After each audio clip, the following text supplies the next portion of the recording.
So recently, I received this very nice message from a friend who said, "Thank you for reminding me that dreams are possible." Wow. And when I clicked on the video, yun pala, it was a live uh, episode that I did sa Valunaire Couple na page natin on vision boards. Wow. Kaya sabi ko, why not talk about it in our podcast? Kasi nga, we are such a believer on vision boards, right?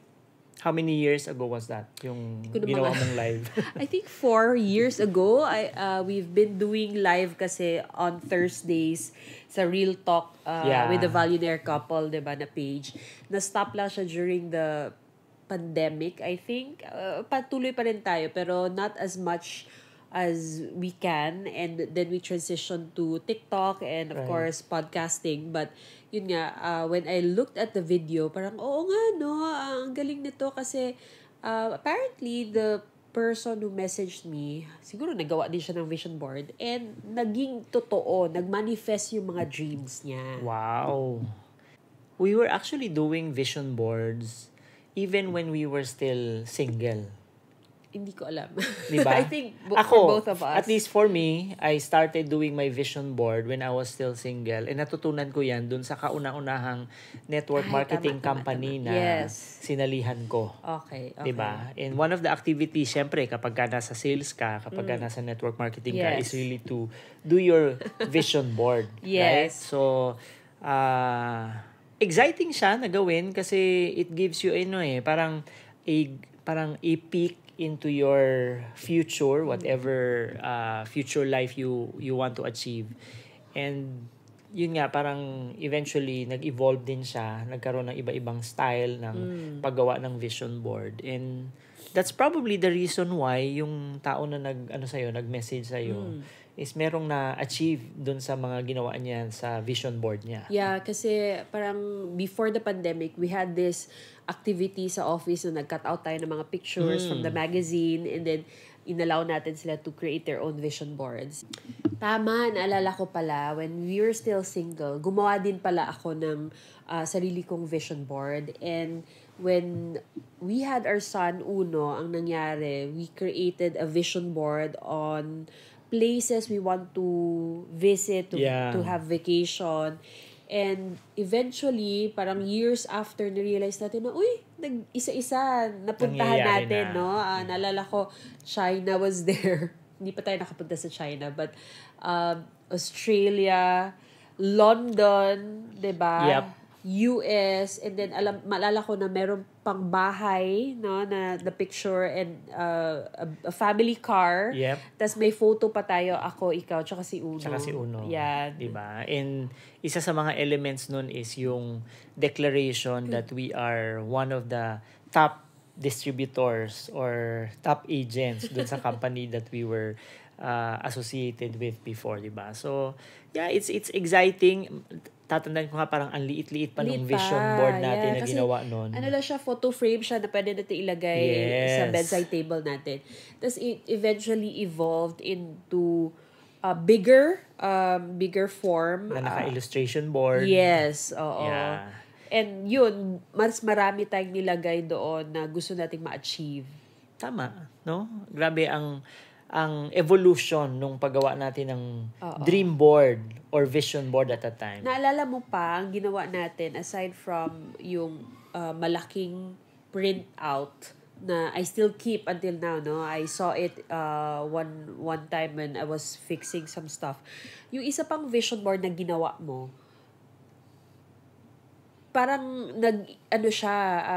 iba-ibang aspect, like merong sa health, merong sa relationship, meron sa wealth, tas meron pang life purpose na cut out pa into small ones na ginawa mo, meron pala siyang Collage. arrangement na something na gano'n. Meron kasi nag-share sa akin dati na one of the ways daw to create a dream board or vision board is if you follow yung bagwa sa feng shui, 'di ba? Sa kasi sa feng shui merong iba-ibang section or sector yung pag-achieve natin ng success. Meron sa family, of course meron sa career, meron din sa money, meron sa at kung ano-ano pang area, basta lahat 'yon, total of 9 areas 'yon of our lives. And dun sa bawat area, yun yung ginawan ko ng vision board. Tapos dun sa isang kwarto natin sa apartment before, dun ko siya pinaste. So Okay. according to the positioning dun sa Bagwa. Wow, grabe. So, complicated na yon, Medyo no? complicated So, balik siya. tayo sa Yeah. basic. Sa basic na lang muna tayo. Kasi, when we started naman, wala naman tayong idea about that, no? And, in fact, when we started with the vision board, ang pinakasimpleng pwedeng gawin ng even ng audience natin is really just to cut out the things that you want to achieve and to happen in your life. And usually, ang pinaka malapit or pinaka basic na gusto nating mangyari is magkaroon ng bahay, mag-travel, 'di ba? Or Magkaroon even ng unlimited income. yun. Savings, Yes, sometimes diba? nilalagyan natin ng amount talaga na gusto nating ma-achieve, 'di ba? Or happy and contented family life, successful business, or whatever it is that you really want to create that's connected to the ultimate success that you really want to happen in your life. Correct, diba? correct. And I think for some, it's gonna be very important for some people, especially if they are visuals. Kasi it will be easier for them to look at it on a day-to-day basis. Yeah. For us kasi right now, since medyo hindi naman tayo nag-advance, no, but somehow we already experienced creating one, manifesting as well. Parang mas mabilis nating na ma-manifest yung mga gusto natin even without the vision board already. Kasi alam na natin how to visualize, may iba't ibang tools na tayo. Na ginagamit. Oo. Yeah. However, for those na gusto talagang ma-assist or mas mapabilis yung pag-manifest nila ng dreams, yung goals nila.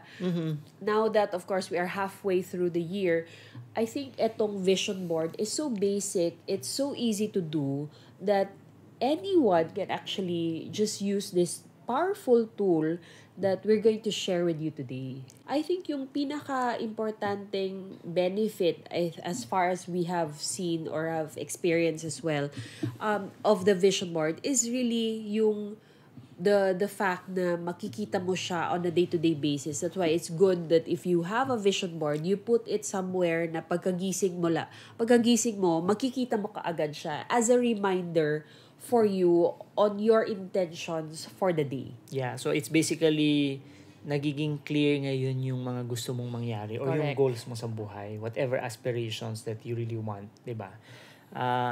Ako personally, since visual ako na tao, gusto ko talaga na nakikita kung ano yung kung ano yung gusto kong ma-achieve sa buhay. And at the same time, syempre that would second reason kung bakit ginagawa ang vision board is really to give you focus and motivation or inspiration, 'di ba, in doing Correct. that. Kasi the more that you are actually exposed to seeing your vision board or whatever it is that you foresee in the future, mas mas ginaganahan kang magtrabaho, mas ginaganahan kang gumising, Wow. 'di ba?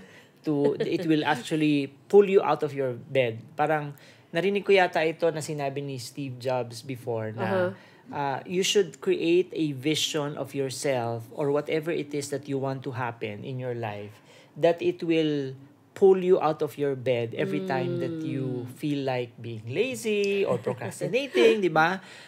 Or nagdidili-dali ka lang.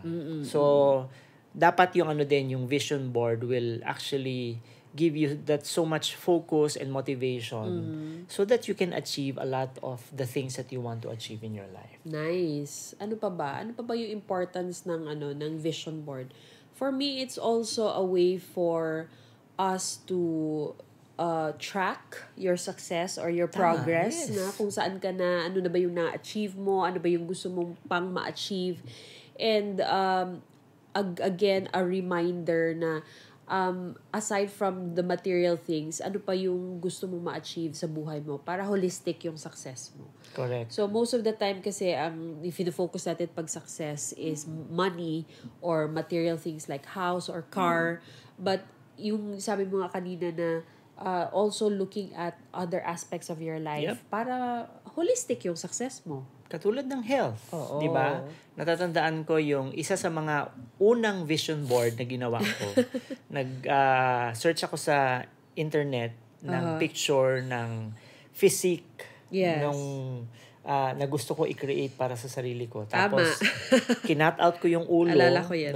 nung tao doon, tapos inilipat ko doon yung ulo ko. Yan. Hindi pa ako 100% doon sa doon sa ginawa kong ano na yon, cut out na yon, but siguro more or less mga nasa 50 to 60% na ako, di ba? So I'm just so happy because that parang seeing myself in that body motivates me to really regularly work out and take care of my health. So in relation to that, guy, I think it's also in the law of attraction and law of vibration. Now, when you see yourself having that tip-top hot body, diba, of a 25-year-old, it's also it creates that feeling na you're already living it out, diba? Correct. Kasi yun nga, it's not what you want, but it's who you are that you will attract as well. So, if you always see yourself in that picture, kahit hindi pa siya nangyayari, parang wow, akala mo totoong-totoo, di ba? And you want to really live it out on a day-to-day basis. That's why sabi nga nila na it becomes your identity already because nandun na siya sa mind mo, nandun na siya napipicture mo out sa mind's eye mo, and then you start living it out. Right. And it creates that positive mindset around your goals and your intentions. Correct, di ba? And yun nga, speaking of law of attraction, alam naman natin that the process of creating the kind of life that you want to happen is it really starts in your mind or in your thoughts, di ba? So that's why it's very important to start visualizing whatever it is that you want to happen. Yes. And then syempre, since it's actually a creative process eh. It's a creative work kung gagawa ka ng vision board. It also allows you to be on your parang bringing out the creative juices. Yes. 'Di ba? So yung paghanap mo pa lang nung dream house mo, parang it gives you so much excitement. So syempre kung ano yung napipicture mo talaga na bahay na gusto mong tirahan. Wow.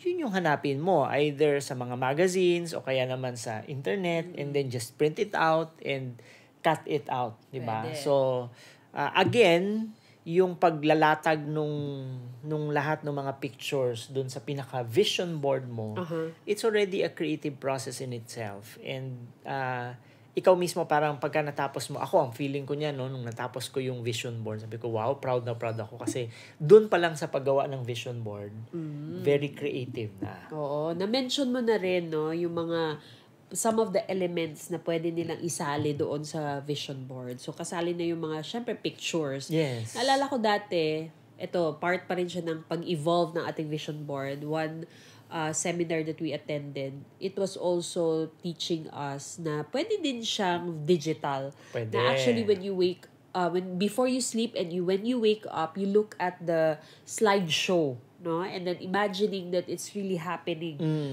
So, aside from the pictures, kung gusto mo talaga na mag-cut out ng pictures, of course, pwede mo rin lagyan ng affirmation. Correct. So, usually, when we do our parang journaling or probably visualization, sinusulat natin, di ba? Some people, they use future tense. I will do this. I will visit my family in the US, for example. I will travel, blah, blah, blah. But ang pinaka-secret pala is to use it in present tense. As if it's already happening now. Yeah. That's primarily because syempre our mind, aside from working in pictures, nire-recognize niya kung ano yung feeling mo at the moment that you're saying it. So if you say, I am a millionaire, then it gives you a feeling of ano ba yung nararamdaman kung halimbawa nandun ka na sa state na yon, di ba? Yes. Or I am a successful businessman. Yes. Tapos meron pa yung picture or meron pa yung video collage or yung sinasabi mo nga na slideshow, di ba?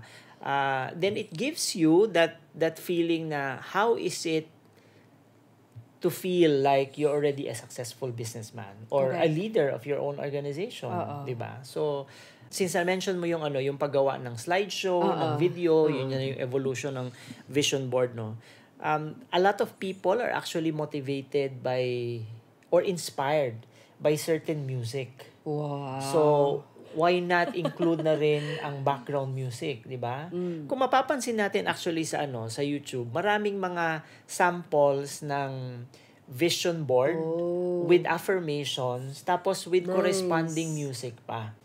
Yan yung pang-level up ng visuals in terms of digital vision board, no? May Yeah. pa-music, ganyan. Pero kung at the same time, if you want to do it the Basic basic lang. way, cut out pictures from magazines or print out pictures that you saw in the internet. Number 2, put affirmations. Yeah. Number 3, yung napanood din natin sa isang seminar, no, tinuro sa atin how to actually create that feeling of gratitude. How? Kung meron kang picture ng something that you achieved, for example, you wanted to buy a car, no, and then you have a picture of yourself with the car already, ilagay mo siya dyan, and then another picture of perhaps another car na gusto mong mangyari or gusto mong ma-achieve Yeah. within 3 to 5 years, no? Kung dati sedan lang yung picture ng car mo and then dito gusto mo ng SUV.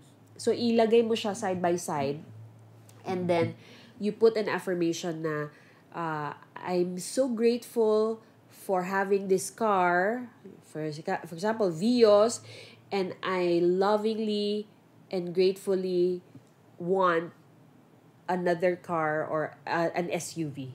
Tama ba? Pwede ba yun? Yeah. Because that will somehow connect yung feeling mo of the achievement na nagawa mo before Okay. doon sa gusto mo pang ma-achieve Pwede. in the near future. Yes. 'Di ba? Kasi yun nga 'di ba? Sabi sa law of attraction, it's all about feeling good, the vibration that you're actually matching dun sa kung ano yung gusto mong mangyari. Yeah. So, kung halimbawa meron ka ng mga na-accomplish sa buhay mo, and that has been part of your vision before, tapos nangyari na siya, ibig sabihin you're really capable of creating that and manifesting Yes. that in your life. And if there is a level up of that want or desire, then pwede mo siyang i-connect dun sa kung ano na yung nangyari. Oo. Actually, nung napakinggan natin yun, parang naging aha moment din siya for us. Yeah. Oo nga, no? Pwede din. Kasi usually, when we do our vision board, parang future talaga siya. Yung mga things na gusto mong ma-achieve na wala pa. Pero Right. doon sa seminar na yun, somehow, ang sabi nga ni si Ate Princess ba yun, na siya yung nag-share sa atin na if you put kasi something na, a photo of something, a proof that you actually already achieved that one, there's a feeling of gratitude na, oh nga, no, kaya ko pala siya. Tapos dito sa isang photo na katabi niya is the picture na gusto mong ma-achieve. And then you marry it together because there's this feeling of gratitude that you already achieved this other one. Siguro that somehow connected dun sa saying na gratitude actually opens up the door to abundance in your Correct. life. So if you're actually grateful for the small or bigger things that happened in your Yes, life yes. already, and you hold on to that feeling of gratitude and happiness for achieving that, then you already open up yourself to more of that, 'di ba? Correct. More of that coming into your life. Yan yung totoong law of attraction. Correct. Diba? And I think for today, yung pinaka-reason why we wanted to share this is because etong bahay na to, itong tinitirhan natin na to, this is a product of our visualization, Yeah. diba? A product also of our vision boards. Maalala ko, yung mga picture na kinukuha talaga natin na, alam mo yun, parang feeling natin, wow, ambisyoso, diba? Kasi ang mga picture na kinuha talaga natin, malalaki talaga na bahay. In fact, in my mind right now, it's so vivid na yung nakikita ko talaga is either 2-story or 3-story house na malapad, alam mo yun, mangganda ng lighting, 'di ba? And in fact, when we were creating this house, when we were talking to our architects, gusto talaga natin it's like a square, it's a Yeah. box type. however, since nandito tayo sa tropical country, sabi na it doesn't work. Kasi kung gusto natin na maging sustainable, green living, hindi masyadong gumagamit ng aircon, di ba? If you have a box type na bahay, you will use Mas aircon mainit, all the yeah. time. So, when we created this and we were, shifting na, second floor, 2-story ba, 3-story, ang nangibabaw pa rin talaga yung visualization natin na it's gonna be a 3-story house with 5 bedrooms. Very, very clear. So, for today, guys, if this is something that really sparks, inspiration within you, try it, di ba? Kasi kami, when we started also visualizing 3, 4, 5 years ago about this house, parang malay ba namin magkakatotoo talaga siya. But, Nagkatotoo. nagkakatotoo. And we were so excited to make it happen, but we didn't know how. I guess, one of the elements ng pag-create ng vision board is yung ganong klase ng clarity. Yes. And pagiging specific dun sa kung ano yung gusto mong mangyari. Natatandaan ko, ilang beses din kasi ako nagpalit ng vision board Yes. from printed to cutouts to digital. Tapos nag-evolve siya into something na gumagalaw, yung slideshow na mayroong background music. Every time, it's actually a modern design ng bahay. Hindi siya yung conventional, hindi siya yung traditional, hindi siya yung masyadong patriangle ang mga bubong, ganyan. And that's what happened, di ba? That's what we achieved. Yeah, when we asked our architect to draw kumbaga yung sample based on how we described it to him, one sitting lang, di ba? Nakuha ka agad niya kung ano yung gusto natin. And sabi ko, sige, yan na. Hindi na tayo humingi ng second design di ba?